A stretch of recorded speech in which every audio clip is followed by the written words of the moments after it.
call it banana plants. Don't say banana tree. Say banana. What does it mean? Pia ni nani baadaye, lakini wacha huyu represent plants. Sawa? Huyu ni nani? Plant. Na msimuite ile jina kitoka hapo. Na huyu naye animal. Sawa? Alafu huyu land. Sasa huyu wa land wacha tutaweka land drop water. Yeye atavitu zote. Sawa? Alafu kule air. Sawa? Air, plants. Yes.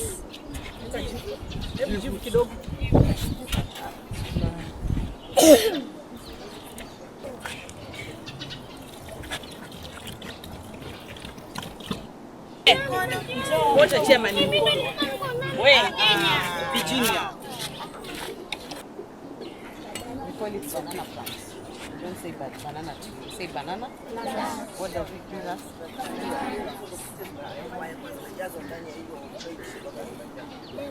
A plant that gives us coconuts.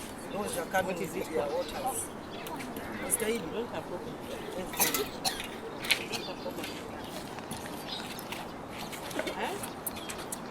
It's called palm.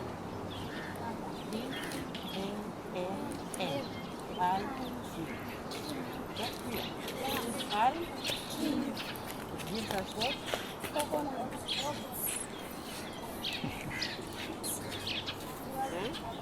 Guava gives what? Is it a small tree or a big? Small.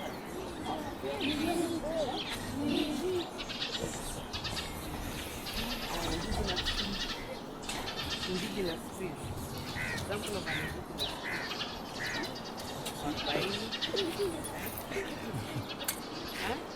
You know them in your language. What about in English? Huh? What is in English?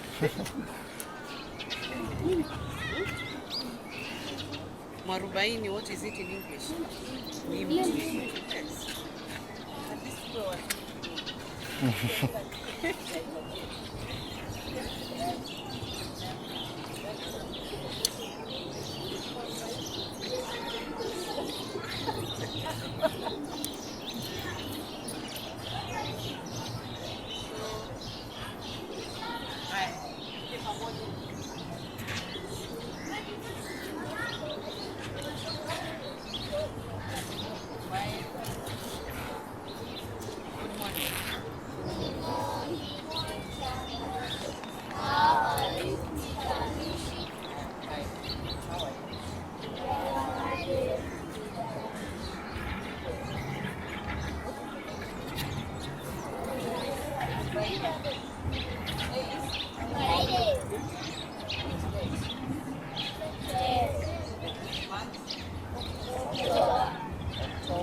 What do we celebrate of October every year?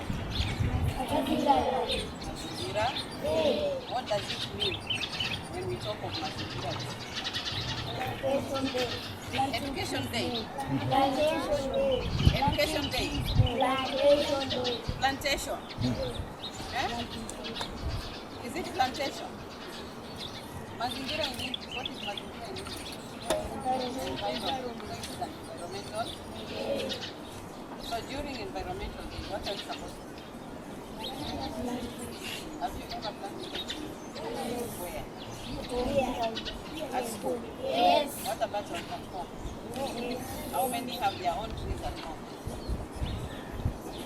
Don't cheat. Don't cheat. We shall visit. Okay. Hands down. So today, we are blessed with our visitors here, our parents, teachers. I know you are either ready to remember or one life. We are here to celebrate Mazingira. So, before I proceed, let me introduce my visitors first. And I would like them to introduce themselves. Yes. So Let us start there. Visitors, our visitors, student teachers, and our head teacher. Good morning. I'm Esther. I'm a AP member. She's a what? AP. What does it mean? You ask her. Huh? Assistant plant. Walufu. Eh? Aya. Eh? Esther, ever explain to my learners. Aya, listen to her. We have a BOM member, and there's a small, the other one, the small. There's a BOM member, and the school. Parents committee. So she's So among the parents committee members. Sawa sawa? Sawa? On my left. Madam BOM Chair, teachers and students. Good morning. I am Shadrach Motesi, PTA Chair. Parents, teachers, Parents Association. Yeah. He is the chairman, she is the member. Sawa sawa? Parents Association. PA committee. Say PA committee. PA committee means Parents Association Committee. Again? Parents Association Committee. Therefore, Shadrach is there. The what? Madam Esther? Member in the committee. Sawa sawa? Like me, I'm who? Who is the deputy? And we have some teachers here. And here who are they? Name them who among you. Teacher Lydia and teacher. And me, Teacher Idi. Who is forgetting? I thought he was a parent. Okay. Now, let us start from the right hand. Good morning. Good morning. Good morning. Good morning, sir. You don't know him? No. You know him? No. You don't know? You don't know his name? No. Let him tell you. Good morning once again. I'm Jacob Daddy, BOM. What? Jacob Daddy. A BOM member. BOM? What does it mean by BOM? Board of Management. Again? Board of Management. So in our school we have two Committees. Two parents committees. Yeah. One PA committee, another one BOM committee. Is that clear? Yeah. Good morning, Chief. Good morning, sir. How are you this morning? Yeah. My name is Samuel Masaka Liva. I am the Board of Management Chairman or BOM Chairman. I think you will explain the meaning of BOM by the teacher. It's the Board of Management. What do we do as a Board of Management? We are in charge of this school in terms of having the infrastructure and the value of the school. We are here to help the teacher do things that are beyond our control, like talking to the other board to ensure that the school runs efficiently. Okay? Apart from that, we are here to ensure that the school infrastructure, all the buildings and everything is done to the satisfaction of the management of this school. Okay? Because everybody cannot come to this school to do that. That's why they select some few people to come here and run the school. Because if you are called to come here and say we are running the school, it will be difficult. So that's why we have, like in your class, we have a prefect, isn't it? Yeah. So that you have, if you have a problem, you take the problem to the prefect, then he takes them to the head teacher or the teacher on duty. Same, the teachers, when they have issues, they have their boss who is the head teacher who will help them solve the problems. That is how we are here in this school. So today, apart from being with the board of management, our role is to help grow the environment of this school. That's why we are here to celebrate Mazingira Day. And I'm happy to be with you this day to ensure that we celebrate Mazingira Day by planting a tree or trees here in school and in our homestays and in the environment that we live in. Asante mwalimu. Karibu sana. Haya, let us clap for them. 2 hardy claps. No. Prepare. 2 hardy claps. Those with trees, can you keep them down? Give them 1, 2. Thank you. Now we are moving to the next session.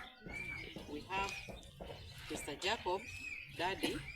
He has told you that he's a member of the BOM, but he also like Mazingira. Silio? In our environment, we have very many things in the environment. Silio? Look around. What do you see around you? What do you see around you? Trees. What else? Animals. What else? Buildings. Another one? Toilet. It's a good facility. Another thing?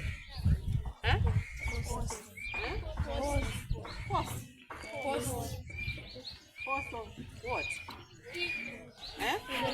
Electricity. Somebody is telling me steamer. You remember our reverend? Maua ya shambani, eh? Haya, pasha moto kidogo.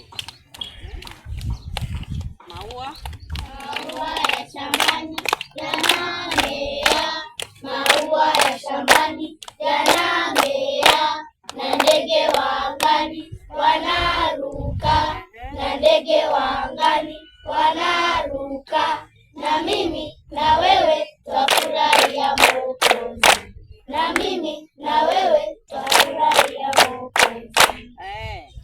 So we are pleased, and we celebrate even our God for creating things in the environment.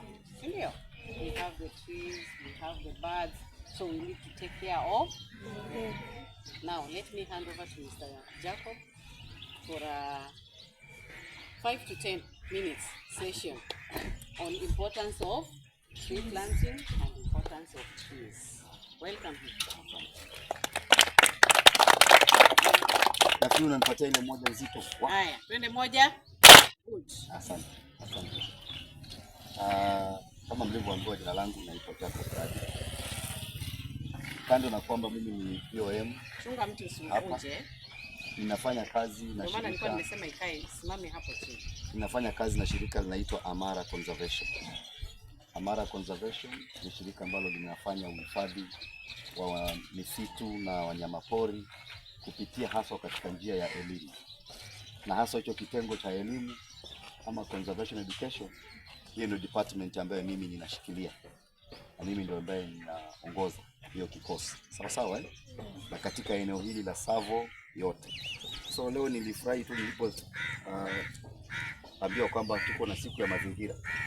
Na kwanza ningependa niseme siku hii ya mazingira ziko mbili. Sawa eh? Hapa Kenya tuko na bahati sana kwa sababu tuko na siku ngapi?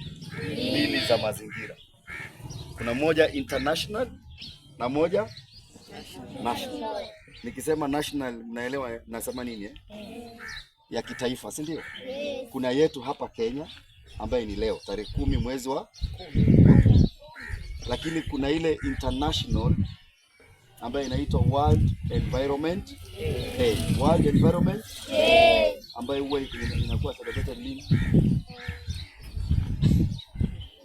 Tarehe 5 mwezi wa Juni kila mwaka kutoka 1971 mpaka leo hiyo siku inasherekewa na huwa ni international. Sawa? Hiyo ni ulimwengu mzima. Sawa eh? Lakini hii hapa Kenya pia president wetu akapendekeza tuwe na siku yetu ya mazingira. Hii ya tarehe 10 mwezi wa 10. So tafadhali tuweze kutofautisha hizo na pia tuweze kuwa wanafunzi wazuri ambao mnakaa katika kikundi cha wildlife ama kikundi cha mazingira. muweze kujua hizo tarehe. Sawa eh? Hata labda maybe hata nitashare na mwalimu hiyo kalenda ya hizo events. Tuko na events nyingi tu. Hata account iko tena. Simesikia sasa kuna nyingine account tena. Ziko ngapi sasa? 3. Account iko tarehe ngapi? Iko March. March tarehe ngapi? Tarehe 3. Tarehe 6. I think hiyo ya March inakuwaga ni World Environment Day. World Forest Day. Kunakuwaga na World Forest Day ambayo inakuwaga March tarehe 3 hapo. Alafu tena kuna World Environment Day, yes, tarehe hiyo June. Alafu tena kuna International Earth Day ambayo ni 22nd April. Alafu tuko na hii siku ya kusherehekea chemichemi za maji. World Wet Day, I think. Wet Day ama wet something kitu kama hicho. Ambayo iko March tarehe 2. Tarehe 3 ni World Forest Day, tarehe 2 ni World Wet Day. Tutaangalia kwa kalenda zenu mtapata hiyo. Tarehe 12 mwezi wa 8 huwa ni World Elephant. Sawa. Iko siku ya ndovu. Na iko siku ya Wildlife Day. World Wildlife Day ambayo ni 4th of October. 4th of Sawa. So hizo siku zote ni siku za kusherehekea. Na sana si ati tunasherehekea. Jambo kubwa sana huwa ni kukumbushana kuhusu umuhimu wa zile vitu ambazo tuko nazo. Sawa eh? Sana tunakumbushana na kuelimishana zaidi. Tunataka tufanye uhamasisho. Japo nimekumbuka kitu. Hii ya ndovu umesema tarehe 12 mwezi wa 8. Ilikuwa imetolewa free watu kuingia pale. Hata nilipitilia. Grade 1 and 2 angekuwa ameenda free. Na juzi pia kulikuwa na World Tourism Day ikapatiwa free entry ya World Drive. Wangapi walienda? Hatukuwa na hiyo habari. Sasa vile tuko naye sasa atatupatia, si ndio? Kwa hivyo tungangane na club. Tutasaidiana. Wangapi ambao wako katika club ya Wildlife? Na club nyingine ni gani mko nayo? Red Cross. Na scouting wako lakini hawako hapo. Scouting wako hapa na wengine wako kwingine. Okay, hamna environment club ama hiyo wildlife ndio. Hiyo wildlife ndio imechukua yote. Wildlife club environmental. Okay. Naona kwingine wanafanyaga separate. Kwa sababu pia environment ni the bigger part, si ndio eh? Lakini wildlife is part of environment. Si ndio kweli? Yeah, so kwa sababu mnafanya zote hakuna shida. So what is environment? Nimetoa dakika 10, dakika zangu 3 sari zimeisha. Nataka niende kwa hizo dakika 7 nimalize haraka. What is environment? Environment is surroundings. Okay. Anything ambayo inatusurround sisi, ndio? Hata kama utaongea ukishindwa Kizungu ongea Kiswahili tu tuelewane vizuri.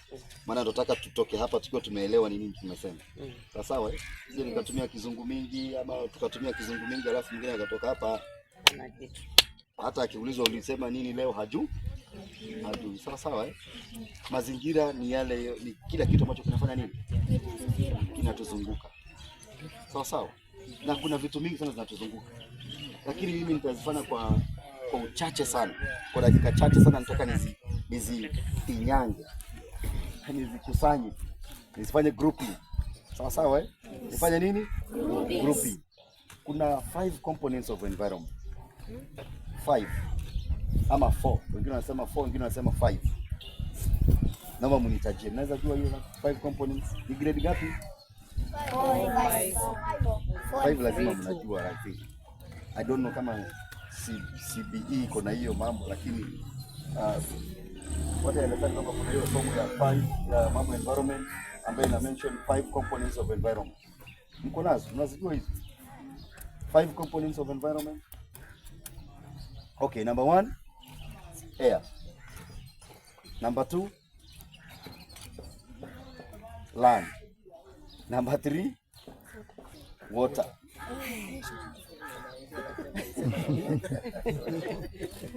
Number 4, animals. and number 5 plants. Si ndio eh? Kwa mnazijua eh? Ni vile mnatumia kizungu ya juu sana kusema components. Mkachanganyikiwa. Si ndio? Mimi mnaziita nini? Kwa lugha ile rahisi kabisa ambayo nyinyi mnaitwa nini? So those are the 5 components of environment. Sawa eh? So number 1 is air, number 2 land, number 3 water, number 4 animals, 5 Sasa nataka nipatie watu 5 wakuja hapa kufanya demonstration dakika 2 alafu tumalize. Nitolee volunteer 5 people. Volunteer 5 wakuja hapa. Maana nikiongea hivi bila kuwafanyia hii naweza kosa kunielewa zaidi. Inakusaidia kabisa. Wewe njoo hapa. Hapa. Wewe njoo hapa. Hapa katika. Mama hapa. Mbona vile ambao nimewapanga? Mbona vile wamekaa? Wanakaa kama circle.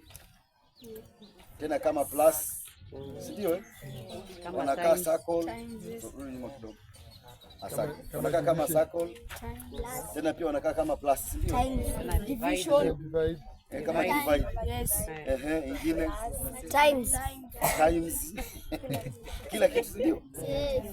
Sasa huyu nitawaambia ni nani baadaye, lakini wacha huyu represent plants. Sawa eh? Huyu ni nani?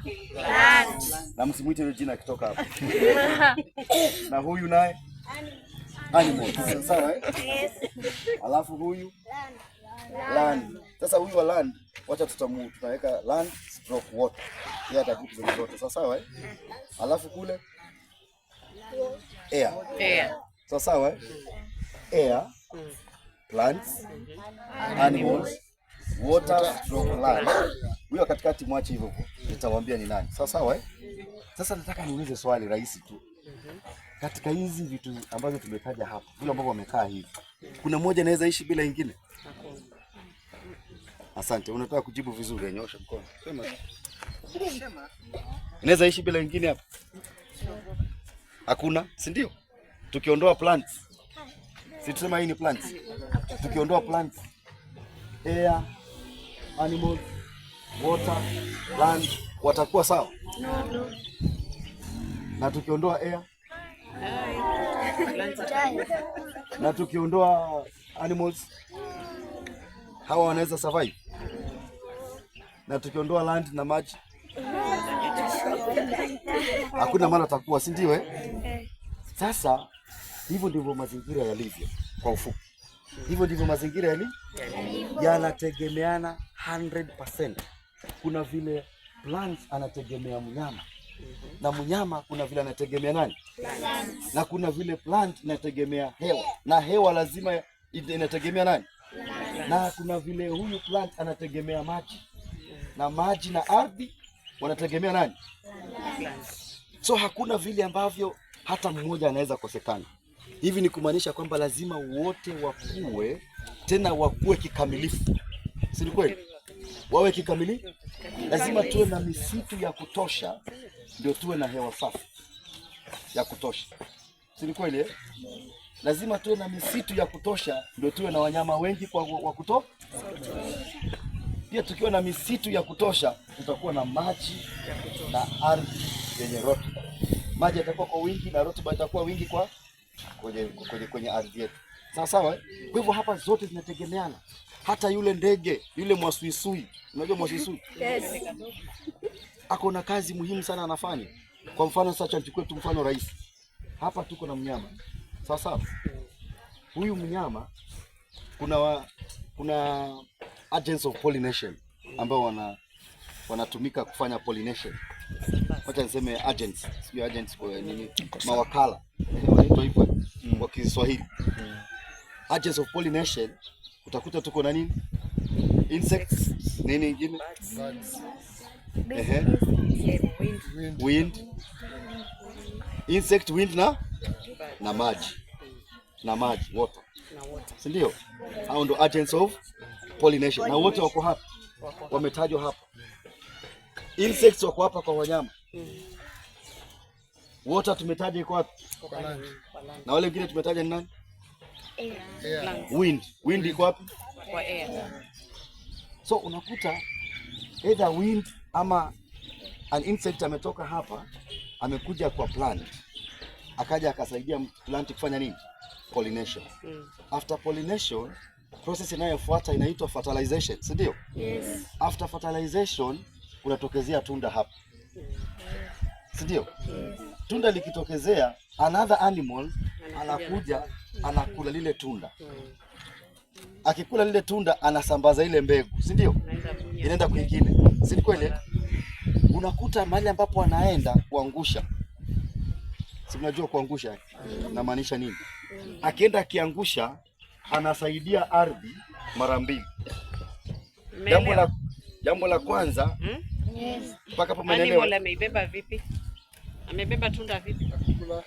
Amekula. Si ndio? Akilila anaenda kulitoa vipi? Analitoa aje? Ndio. Kwa hivyo land inapata rutuba, tena inapata mbegu mpya. Sawa, tumeona mpaka hapo. Sasa unakuta kwamba hata yule ndege mdogo, hata yule ndege mkubwa, hata mnyama mdogo, hata mnyama mkubwa ako na kazi muhimu sana katika mazingira yetu. Hivyo ni kwamba tusiue ndege, tusiue mdudu, tusiue nani, kwa sababu wote wako na kazi.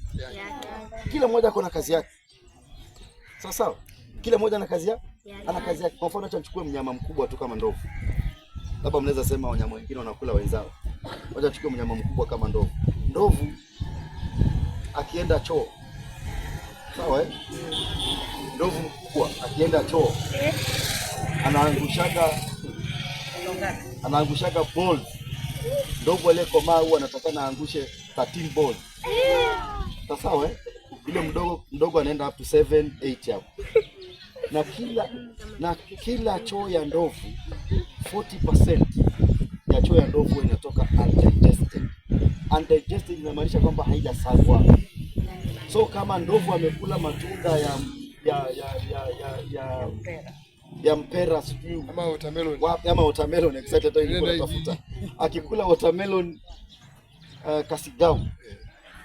Akikuja akiangusha hapa inamea hapa. Tunaomba 40%. Akienda akiangusha, ndio maana sasa kama mshatembea huko ni vile mjapata nafasi ya kutembea hata kwa park kwa miguu, kwa sababu mimi natembeaga tuna magari. Mmoja ukienda tuletema vya ndoo. Lakini nasikia ya tukienda park ukitembea kwa miguu kule msituni. Utakuta sehemu nyingi sana ndovu, unakuta watermelon imemea hapa. Nashangaa nani amekuja na watermelon huko. Hata mipera, hata maembe unakuta yamemea wapi? Huko msituni yanamea. Nani ameleta? Nyama kama ndovu. Hata nyani. Nyani kuna vitu na kuna matunda anakula kwa mti, ngarizo, shoti, nini, anakula, akikula anaenda anatoa wapi? Kwingine. Tumeelewana mpaka hapo. Na pia nataka niseme hivi sasa.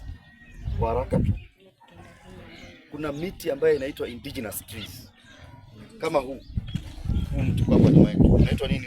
Na ule. Mimi sijui unaitwa nini? Huu unaitwa mrasha. Huu ni huu ya acacia.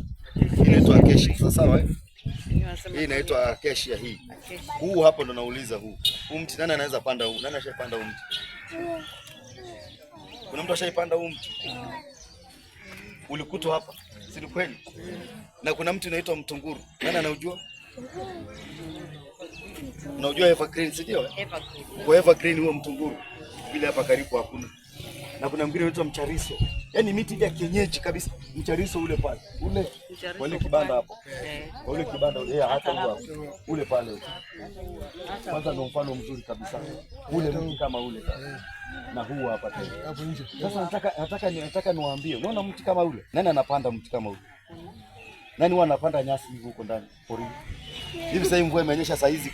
Mahali kama hapo utakuta kuanza kumea mimea. Itaanza kumea vitu. Nani anapandaga hizo? Hakuna, si ndio? Lakini huwa zinamea zenyewe. Lakini si zenyewe. Kwa sababu ukiangalia ule mti sasa umetoa matunda, si ndio? Sasa niwapatie assignment. Kila siku kuja hapa angalia.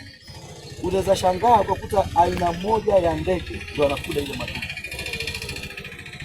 Kuna aina fulani ya ndege ndio anakula nini? ule matunda, na yeye akikula huo mtunda, anakula hiyo matunda, anabeba ndani ya tumbo lake ule kule ng'ambo kwa barabara, ng'ambo ya barabara. Uko na matunda yake pale, akiwa ameiva yellow, utaona ndege fulani anaenda kukula. Sasa unashangaa huyo ndege peke yake ndio anasababisha hiyo michariso ikue, huyo ndege peke yake, kwa sababu miti mingi ambayo ni indigenous, hata mwingine, lazima ipite kwa digestive system ya mnyama ndio iweze kutoka ikamea. Mpaka hapo tumeelewana? Lazima ipite kwa digestive system ya nani?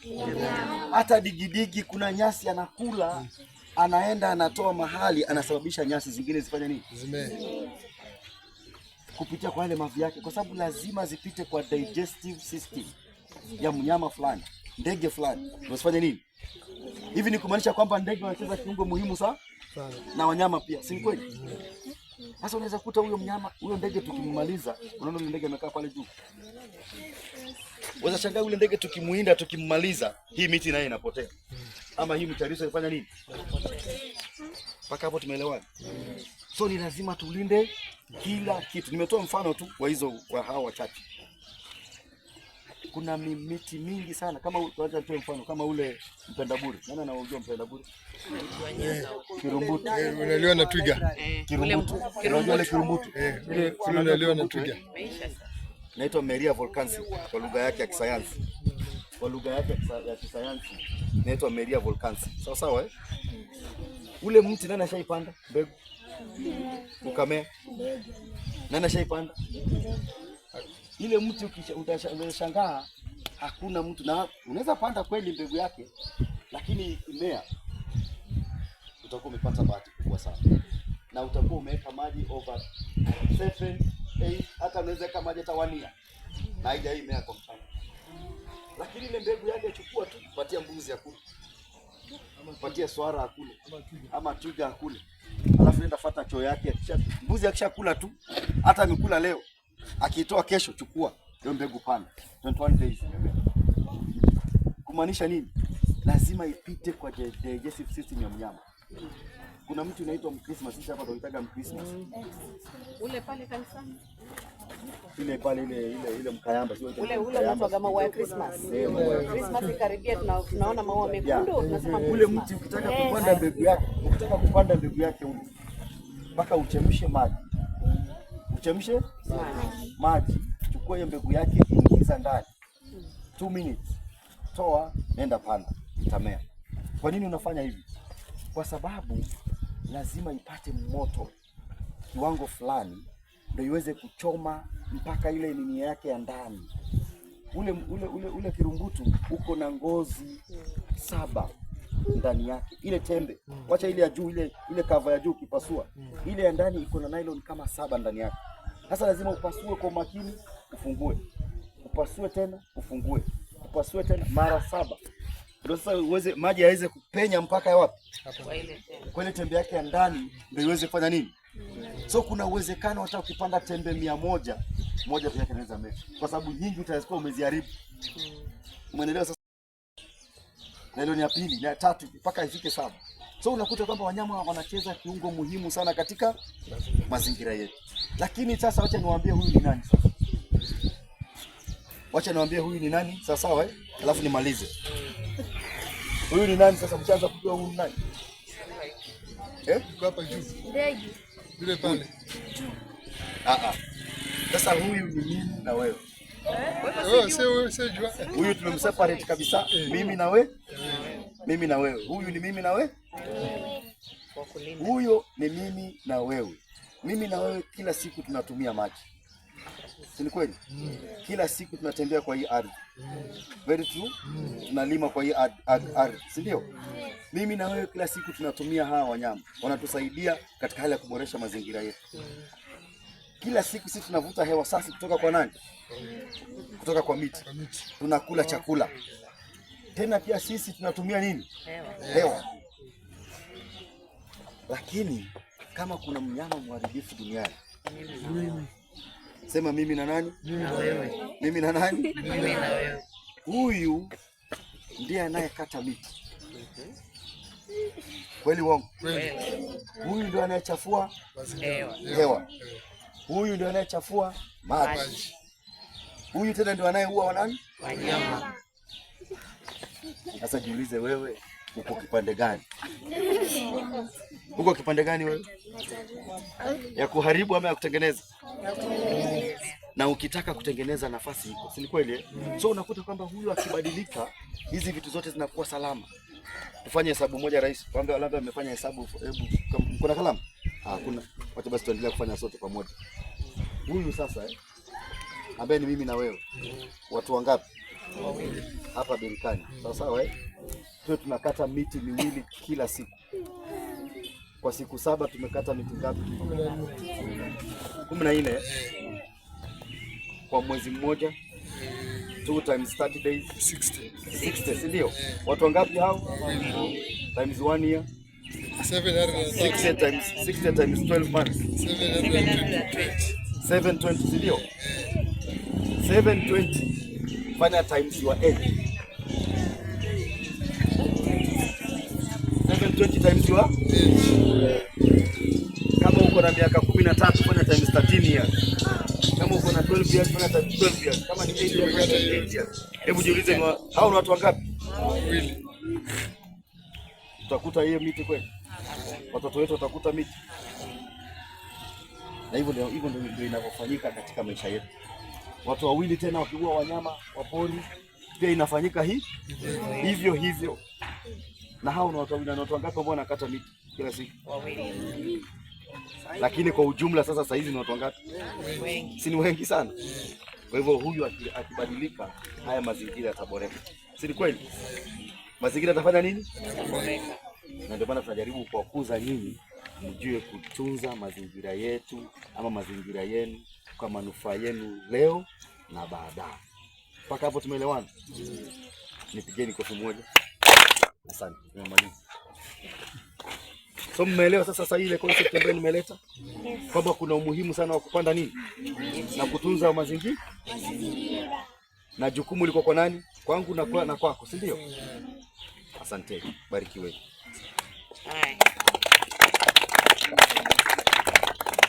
Kwa sababu ya muda nimemalizia hapo. Mimi ningeomba wale tuko hapa leo, wanafunzi na walimu na wazazi, na wewe amesema muhimu sana na yetu na mazingira tuyazingatie. Kwanza tunaanza nyumbani kwetu, toka hapa shuleni naenda nyumbani kwetu. Kila mtu aende ajaribu, tafute mkebe ama gunia, weke mchanga, weke mbegu ya mboga, pate sukuma, pate spinach, pate hata kama ni carrot, miti 4 5 tuone. Alafu siku nyingine hapo kwa nyumba ndio mama zichukua, leo nataka tukule carrot zetu ama sukuma yetu kupanda ama spinach. Ndio hivyo. Na sisi tutakuwa tumesaidia mazingira. Sababu tumetengeneza chakula chetu mwenyewe. Sawa sawa. Nataka kuuliza pia swali moja. Kuna mnyama anaitwa ndovu. Mimi muona msituni anakuja miti. Na nikaona kama kwa sababu anavunja ile miti. Hivi nikaangalia nikaona akikuja ile miti nyasi vitu wapate chakula, zebra wapate chakula, pundamilia wapate chakula. Kuna wanyama wengine wanakula nyasi. Umuhimu wa ndovu pia. Sasa kama ndovu ana umuhimu wake, yeye anafanya kama akili. Na sisi ambao Mungu ametupatia hekima ya kujua, lazima tuishi zaidi ya ndovu. Kwenye ambao ni mema kushinda ndovu. Hata kama ni mkubwa kuliko, lakini tutumie akili ile wametufundisha, tutumie haya masomo tulipata, tuongeze chakula, tupande matunda. Ndio ndio kila matunda. Sasa kwa nyumbani leo tufike mtu mtunda kama ni mapera, kama ni maembe, kama ni mapapai, kama ni chungwa, kama matunda yote ambayo na avocado, matomoko, sana mti mmoja. Ndio mzazi huyu mti wangu. Kila siku nitakuwa naweka maji kwa jioni, sio asubuhi, jioni kutoka shule.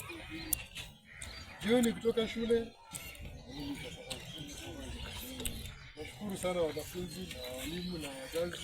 kwa kupatia nafasi na fursa hii kusherehekea siku ya mazingira hapa Marekani. Ni muda kidogo tumetumia, lakini tumejifunza mengi. Mwalimu tu ndiye hakutuambia huyu jamaa kupanda jua anachoma. Maana yake ni nini? Maana yake hakuna na muhimu zaidi duniani kwa mazingira ambayo tunaishi. Maana yake bila yeye sengine naona miti ile, bila yeye mambo mengine haifanyiki. Mpaka mwangazo wake uje ndio tusaidie, labda utuwaelimishwe na kwa hiyo tu moja alafu. Kwa sababu ya muda nitafanya siku ya hiyo. Maana yake ni somo ndefu sana. Sawa, hata umuhimu wa ndovu nitakuja, tutaungana na mwalimu kufanya siku yetu, tunakuja hapa hata kama ni mara moja kwa wiki, kinaambia mara moja kwa mwezi, niko available. Sawa. Yeah. Lakini kila mmoja sasa kuna siku yake ya kuzaliwa hapa. Kila mtu anajua siku yake ya kuzaliwa. Mimi siku yangu ya kuzaliwa huwa ni tarehe 20 ya mwezi wa Mei. Na kila tarehe 20 ya mwezi wa Mei mimi huwa nakisaga nimepanda miti 100. Huwa napeana hata kama kwa marafiki zangu, kwa shule, kwa wapi, napeana watu waende wakapanda. Na nawaambiaga mkikosa kuchunga, mjue mnafanya maisha yangu yafanye nini? Yakule. Sasa pia nyinyi mnaweza adopt that. Kila mwaka unaposherehekea birthday yako, panda mti mmoja. Mwaka ule mwingine tena utunze huo mti mmoja, ikifika mwaka ule mwingine tena upande tena. Kitambo fikisha miaka 20 tutakuwa na miti mingi sana. Si kweli? Asante sana. Tunashukuru, tumepata mafunzo mazuri sana. Kwa hivyo bado bwana mazingira tutahitaji na kikundi kikue. Sawa? Kikundi kikue. Naona hata watu wa wildlife wanaona wamekuja na t-shirts zao. Hebu tuone kwa nyuma. Tusome sote. Songea hapa. A better tomorrow. Again. Learn to conserve for a better tomorrow. Naona wildlife Kenya hiyo. Sawa? Hiyo inakupatia motisha. Na msemaji ametuambia hapa, hakikisha siku ya birthday yako unapanda. Wacha kuletewa keki 3000. Hiyo keki unapeleka wapi? Chooni. Na wewe si ndovu, utaenda itoe. Si ndio? Unaona yetu ni hasara. Lakini hiyo 3000 ungekuwa umeambia mama nipatie miti 5 ya shilingi 50. Ni shilingi ngapi umetumia? 250. Wewe mama na baba na ndugu zako mpande pale nyumbani. Sasa hizi mngekuwa mna kivuli mnaenda mnakaa. Ungelikuwa ukikaa unasema this is my birthday present. Ndio? Yes. Kwa hivyo tubadilike. Sawa? Tubadilike. Tusikimbilie makeki. Kituita mimi nikiwaita kwa birthday nitahakikisha nimetafuta miti. Nitangojea keki, miti ndio keki. Tupande tumalize haya kwa elimu. Ya mpaka mkule keki.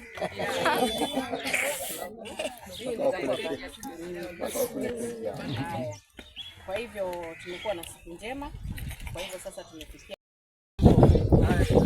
Mpaka tuende katika Yes. Hebu jibu kidogo.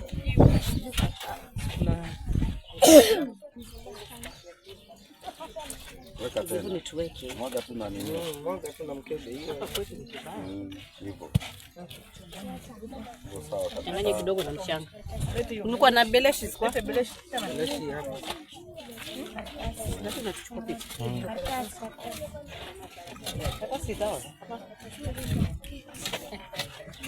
Tuarudie mazingira. Sorry. Sijashika vizuri. Okota.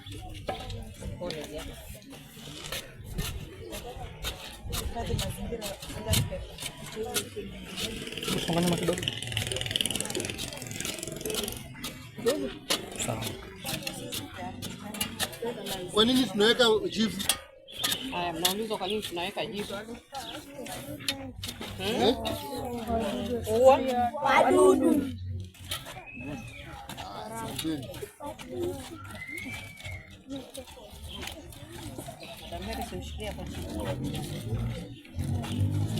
Nataka mchanga wingi kabisa. Nataka utoe kabisa.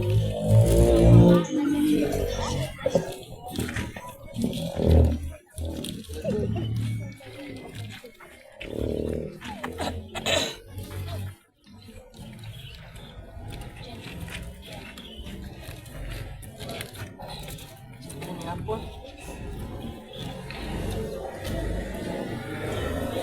Yana na swali. Kile kwa kusharudisha uokoa.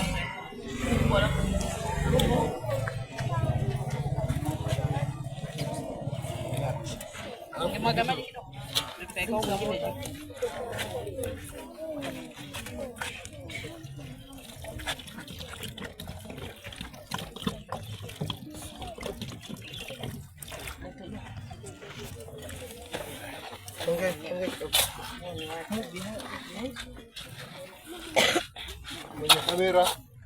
Kamera iko sawa.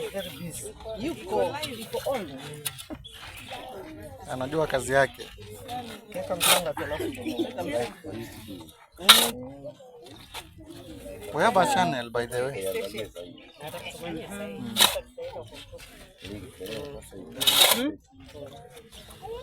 Wanafunzi wengine aje achukue pia ndio. Wanafunzi aweke mchanga pia. Wanafunzi mmoja. Weka mchanga.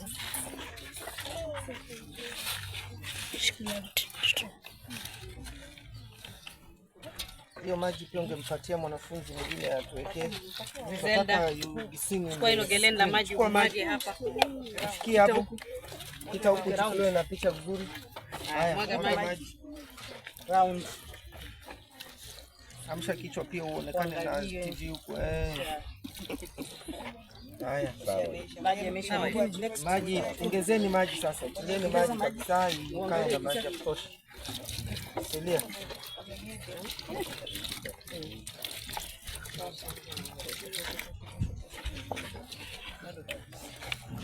Hayo maji yatajatosha, maji yanahitaji mengi huko chini, ground ni kavu. Maji yote mtu mwingine pete malo napo. Mwingine achukue. Malizia hayo. Hiyo lailoni usipe chini. Tuwekea mgongo. Malo kaa pale, kule. Kaa huku hivi uweze kuonekana. Yeye mwenyewe amekasirika sijui ana nini. Unawekea kamera. Ni sawa lakini. Sasa, mti hapo chini sio kakanyagwa tunaweza kwenda kwa mwingine. Twendeni kule kwingine. Alafu hapo wote chema ni mkono. Wewe Virginia. Au share hapa.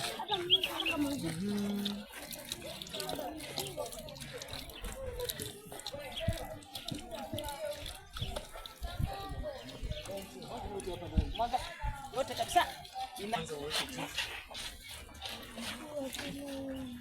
saidieni madam na chepe ya koroge hiyo. Pole pole.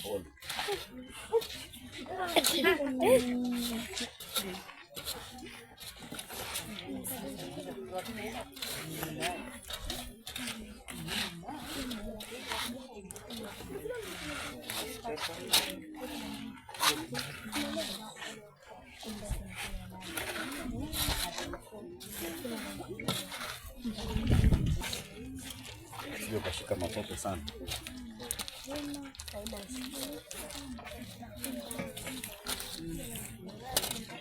Weki hapo. Uangalie picha. Sawa kabisa hivi. Kama kamera kidogo. Weke mchanga kidogo. Hapo mchana. Sana kidogo.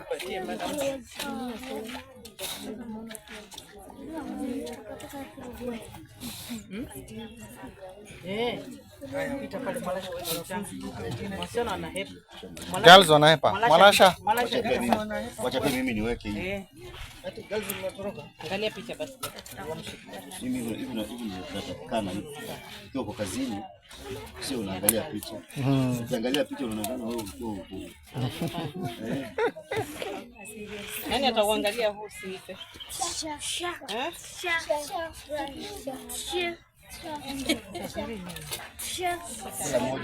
Where is Anton? Anton yuko wapi? You have another tree. You have another tree. Have you planted another tree? No. You have not. Come here. Don't come with a tree. Come here, Anton. You look at this tree. Take care of it. This one is yours. Sawa sawa. Ikifa mimi na wewe. Sawa. Malasha ingia. Malasha. Hivyo.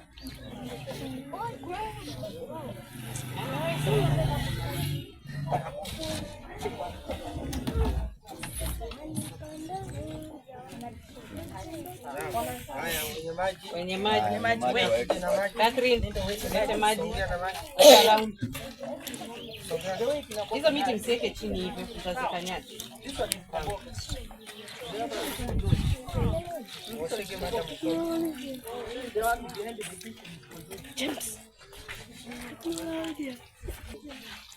Haya.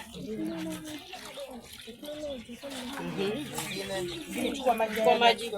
Abigail. Ndio mwaga maji, ndio mwaga maji pale. Pita naye maji. Pita pale yote. Yote. Ndio tutakwenda hapa hivi. Pale ashakauka hivi.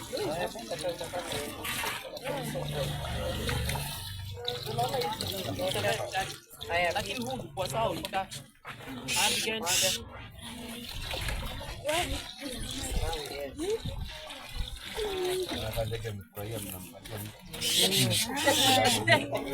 Haya, twendeni kwingine.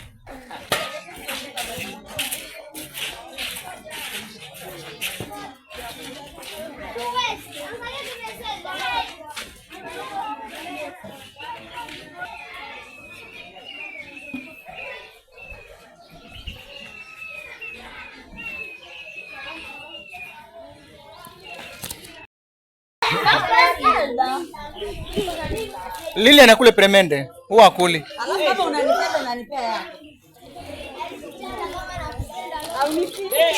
Hata kama unanipenda hapo hapana. Kwa hiyo upande wa chakula.